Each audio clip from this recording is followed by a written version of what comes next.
कहते हैं जब गीदड़ की मौत आती है तो वो शहर की तरफ भागता है। सोशल मीडिया पर मालदीव के राष्ट्रपति मोइज़ू को लेकर यह मुहावरा ट्रेंड कर रहा है।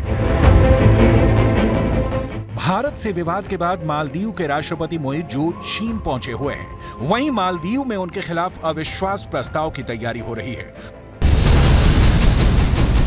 कुल मिलाकर भारत से विवाद के बाद अपने घर में घिर गए हैं मालदीव के राष्ट्रपति। प्रधानमंत्री नरेंद्र मोदी पर अपमानजनक टिप्पणी करना मालदीव की सरकार को काफी भारी पड़ता नजर आ रहा है। मालदीव सरकार टिप्पणी करने वाले अपने तीनों नेताओं को सस्पेंड कर चुकी है, मगर भारत के सख्त रुख से मालदीव की सरकार के सिर पर संकट के बादल मंडरा रहे हैं। वहां सरकार गिरने के आसार दिख रहे हैं, क्योंकि मालदीव में विपक्ष राष्ट्रपति मोहम्मद मोइज़ू को सत्ता से बेदखल करने की मांग कर रहा है। मालदीव के सांसद अली अजीम ने सोशल मीडिया प्लेटफॉर्म एक्स पर सरेआम सरकार के खिलाफ अविश्वास प्रस्ताव लाने की मांग की है। उन्होंने लिखा कि मालदीव के राष्ट्रपति मोहम्मद मोइज़ू को उनके पद से हटाने के लिए कदम उठाए जाने चाहिए, यानी भारत विरोधी कदम उठाकर मालदीव की सरकार ही खतरे में पड़ गई है। मालदीव के पूर्व खेल मंत्री अहमद महलूफ ने कहा है कि भारत के बॉयकॉट का मालदीव की अर्थव्यवस्था पर गहरा असर पड़ेगा। मुझे चिंता है कि हमें दोनों देशों के बीच विवाद का खामियाजा भुगतना मुश्किल होगा।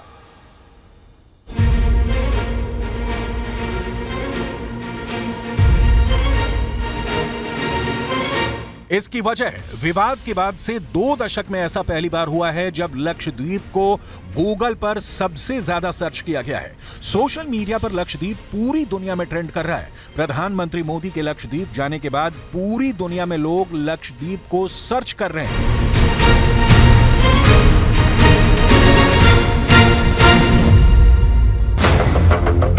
इस पूरे विवाद पर न्यूज 18 इंडिया ने लक्षद्वीप के प्रशासक प्रफुल्ल पटेल से बात की। उन्होंने लक्षद्वीप का दौरा करने के लिए प्रधानमंत्री की जमकर तारीफ तो की ही, ये भी कहा कि लक्षद्वीप पर्यटकों का स्वागत करने के लिए तैयार है। सच बताए तो जो होना चाहिए इतना 7 दशक तक नहीं हुआ है, वो पीड़ा का विषय है। लेकिन टूरिस्ट की जितनी भी आवश्यकता है, इसको पूरा करने के लिए हम पूरी ईमानदारी से, पूरी निष्ठा से, पूरी ताकत से लगे हुए हैं। वहीं प्रधानमंत्री नरेंद्र मोदी की ये तस्वीरें मालदीव के घर घर में देखी जा रही हैं। मालदीव की सत्ता के गलियारे से लेकर आम लोगों के बीच बस इन्हीं तस्वीरों की चर्चा है। वजह है भारत में चल रहे बॉयकॉट मालदीव का कैंपेन।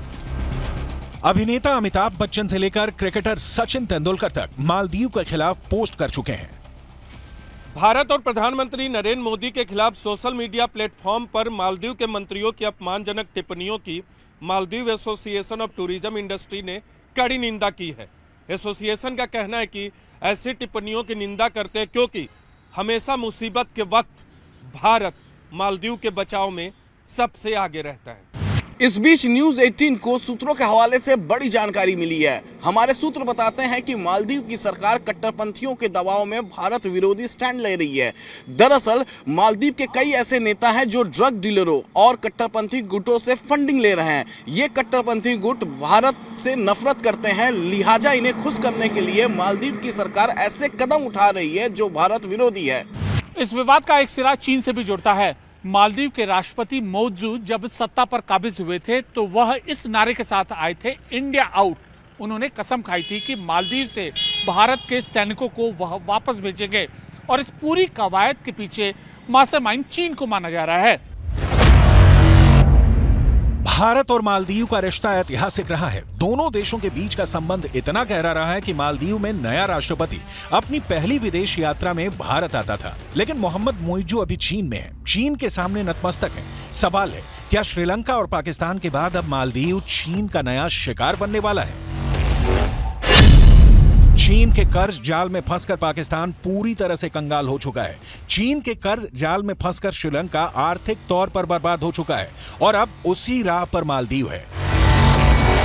कर्ज का दाना फेंककर कैसे मालदीव को भी ड्रैगन अपने खूनी जबड़े में फंसाने की तैयारी में है, इसका कच्चा चिट्ठा हम आगे खोलेंगे। उससे पहले आइए ये जानते हैं कि कैसे मालदीव में कट्टरपंथियों का दबदबा बढ़ता जा रहा है।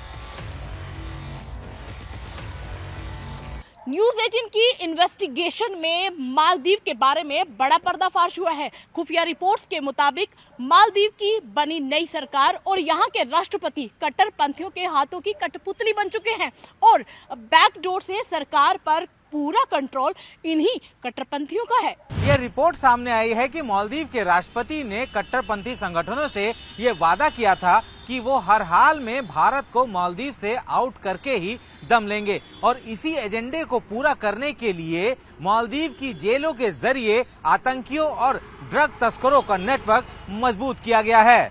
अब जो जानकारी आप तक पहुंचाने जा रहे हैं वो बेहद खास है, बहुत अहम जानकारी। न्यूज़ 18 इंडिया को सूत्रों से मालूम चला है कि बीते कुछ साल में बड़ी तादाद में, बड़ी संख्या में मालदीव से युवा सीरिया में आतंकी संगठन ISIS में शामिल हो रहे हैं। इतना ही नहीं, कट्टरपंथियों के गुट मालदीव के राजनीतिक दलों को पैसे तक पहुंचाते हैं और साथ ही साथ मालदीव के राष्ट्रपति मोहम्मद मुइज़ू के इन कट्टरपंथियों से रिश्ते भी हैं। यह बहुत बड़ा खुलासा है सूत्रों के हवाले से और इस वजह से वहां की सरकार उन कट्टरपंथियों के इशारे पर काम भी कर रही है। आगे बढ़ते हैं। ये कट्टरपंथी मालदीव को एक कट्टर मुस्लिम देश बनाना चाहते हैं, इसलिए वो भारत के खिलाफ खड़े हैं, जबकि भारत और मालदीव की दोस्ती काफी पुरानी रही है।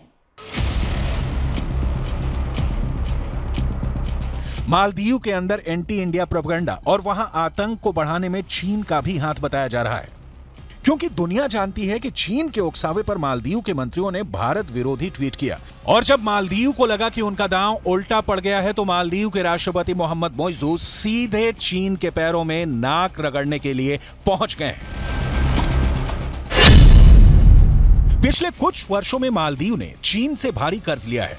आंकड़ों के मुताबिक फिलहाल मालदीव की GDP का करीब 6.5 बिलियन अमेरिकी डॉलर है, जबकि मालदीव के बजट का करीब 10% हिस्सा चीन का कर्ज चुकाने में चला जाता है। भविष्य में अगर कर्ज समय पर नहीं वापस हुए तो मालदीव के आइलैंड भी चीन के हाथों में जा सकते हैं। वहीं 2023 में मालदीव आने वाले चीनी पर्यटकों की तादाद में अचानक से तेजी देखने को मिली है। 2022 में मालदीव पहुंचने वाले टूरिस्टों में चाइनीज 27वें नंबर पर थे, जो 2023 में अचानक से तीसरे नंबर पर पहुंच गए हैं। चीन हमेशा जिनके साथ डील करता है उन्हें बर्बाद करके छोड़ता है। भारत के साथ तनाव का चीन पूरा फायदा उठाना चाहता है, इसलिए मुइज़ू के समर्थन में चीन ने उनकी यात्रा को मालदीव के हितों से जुड़ा बताया है। लेकिन पूरी दुनिया जानती है कि अगर भारत के लोगों ने मालदीव से मुंह मोड़ लिया तो उसका बैंड बच जाएगा। मालदीव की अर्थव्यवस्था में पर्यटन की हिस्सेदारी बहुत अधिक है। वहां GDP का करीब 28% हिस्सा टूरिज्म का है और आंकड़े बताते हैं कि मालदीव की सैर करने के लिए सबसे अधिक सैलानी भारत से ही जाते हैं।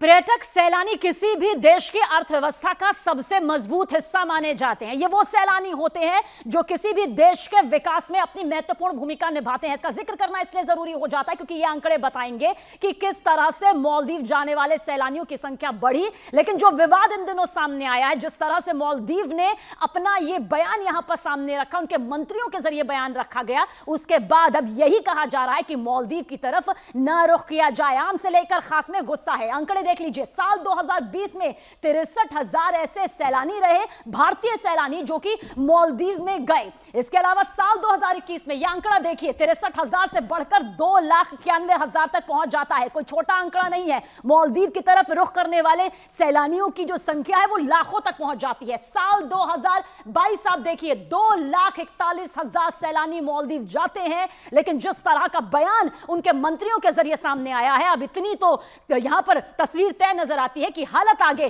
खस्ता हो सकती है। अब साल 2023 यानी कि जो गया हुआ साल है, उसमें देखिए 2,09,198 जो सैलानी हैं वो मालदीव की तरफ रुख करते हैं भारत की तरफ से। लेकिन अब ये पूरा विवाद जो सामने है, इसका खामियाजा मालदीव को, उसकी अर्थव्यवस्था को पर्यटन के लिहाज से भुगतना पड़ेगा। ऐसे में अगर भारत मुंह फेरता है या भारत के लोग यहां जाना बंद कर दें तो मालदीव में आर्थिक संकट गहरा हो जाएगा। इसका मालदीव को आर्थिक तौर पर भारी नुकसान उठाना पड़ेगा। रही बात भारत के साथ मालदीव के व्यापार की, तो साल 2023 में भारत ने मालदीव से जहां 41.02 करोड़ डॉलर का निर्यात किया था, वहीं 61.9 लाख डॉलर का आयात किया था। 2022 में निर्यात का आंकड़ा 49.54 करोड़ डॉलर का था, जबकि आयात का आंकड़ा 61.9 लाख डॉलर का था। मालदीव की अर्थव्यवस्था में भारत का बड़ा योगदान है और कई चीजों को लेकर वो पूरी तरह से भारत पर निर्भर है।